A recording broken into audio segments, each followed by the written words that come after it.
Hello everyone, welcome back to another video of the channel. If this is the first time we meet, my name is Alia, and what we do here is we get a chance to reflect together about life and the laws of the universe through the Islamic teachings, and also we learn Arabic, especially the Egyptian dialect and the culture.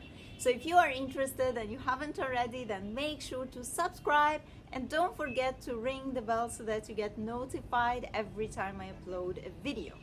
And about today's video, today we are going to discuss the differences between two most commonly used words in Egyptian, aw and walla. What is the difference between aw and walla? When do we use aw and when do we use walla? All these questions we are going to answer in this video. So if you are interested to know that, then please keep on watching. Okay, so if you are in Egypt or if you are learning the Egyptian, you always see these two words, aw and walla. And you see that the translation of both of them is or. So you don't know when do I use, in what situations should I use aw and in what situations should I use walla. And the answer is really simple. So the answer is like this. In statement forms, I use aw. In question forms, I use walla. It's that simple. And I'm going to give you examples, of course.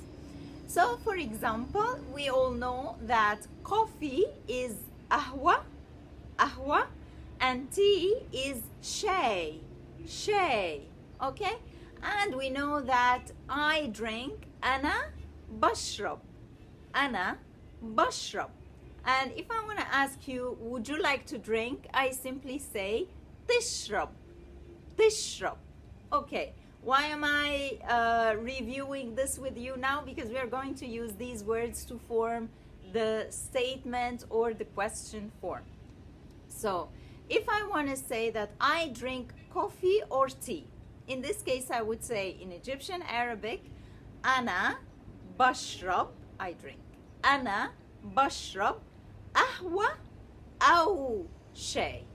Ana bashrab ahwa, coffee, aw or shay. And as you see, because this is a statement form, so I used aw to say or, okay? While if I want to ask you, would you like to drink coffee or tea? In this case, this is a question. So I'm gonna say tishrab, so you drink. Tishrab ahwa walla shay, okay? تشرب قهوة ولا شاي. So in this case I used walla to say or. Why? Because this is a question form and it's like this all the time, okay? So all the statements follow the same rule, aw, and all the question forms follow the same rule, and you use walla for questions, okay? I hope that video cleared the confusion for you and it would be valuable and helpful for you. Let me know your comments and your questions and your doubts in the comment section below. You know, all the comments are welcome here. And also let me know what would you like to see next, something that would confuse you when you hear the Egyptian or also the modern standard Arabic. I really hope you liked the video. If so, then please give it a thumbs up and share it with others who might need it as well. And finally, if you haven't already, make sure to subscribe and don't forget to ring the bell if you like the content of this channel. Thank you so much, and I will see you next video. Bye bye.